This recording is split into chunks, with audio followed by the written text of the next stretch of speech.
Honourable speaker sir, आज जो Sarojini hospital eye hospital का जो क्वेश्चन आया है, तो मैं आपसे यह कहता हूं, यह हॉस्पिटल मेरी कॉन्स्टिट्यूंसी में आता है। 7 जुलाई 2016 को जो इंसिडेंट हुआ था, मैंने खुद पर्सनली वहां पर विजिट किया था सर। मैं जब जैसे ही वहां पे विजिट किया तो कोई प्रॉपर डॉक्टर अवेलेबल नहीं था।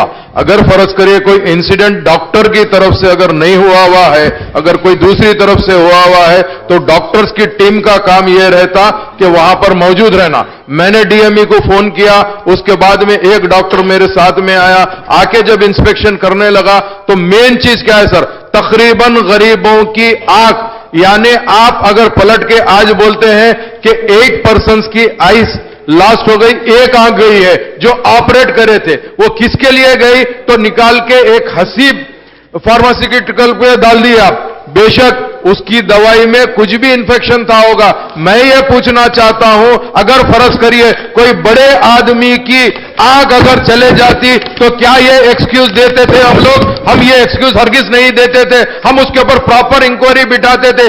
मेरा सोचने का मतलब यह है सब कि उसकी एक की तरफ से नेग्लिजेंसी नहीं है, ये पूरी टीम की तरफ से नेग्लिजेंसी है। यहां पर आप सोचिए कि मेरी तरफ से आपको, हुकूमत को यह सवाल है कि इसके ऊपर प्रॉपर इंक्वायरी जैसी होना था वैसी इंक्वायरी नहीं हुई, सिर्फ आई वॉश किया गया है साहब। इस पे अगर आप डिटेल इंक्वायरी करेंगे तो इसमें डॉक्टर्स भी इन्वॉल्व रहेंगे। इसके अंदर आपकी ऑपरेशन थिएटर जो है वो प्रॉपर मेंटेन नहीं है साहब, उसके अंदर भी बैक्टीरिया फॉर्म हो रहा है जिसकी तरफ से आंख के ऊपर असर हो रहा है। और कई डॉक्टर सरोजनी हॉस्पिटल में तो ऐसे हैं, अगर कोई ऑपरेशन के लिए कहता है तो उसको अपनी क्लिनिक का एड्रेस देते हैं, अपने प्राइवेट हॉस्पिटल का एड्रेस देते हैं और यही कहते हैं आप आ जाओ वहां पर ठीक हो जाएगी, और ये रेफरेंसेस पुराने देते हैं। तो मैं ये समझता हूं कि हुकूमत को, गवर्नमेंट हॉस्पिटल को जब आप इंप्रूव करना चाहते हैं तो सरोजनी देवी आई हॉस्पिटल के अंदर रेगुलर मीटिंग्स होना चाहिए। आज तक कभी एचडीएस मीटिंग नहीं हुई है सर,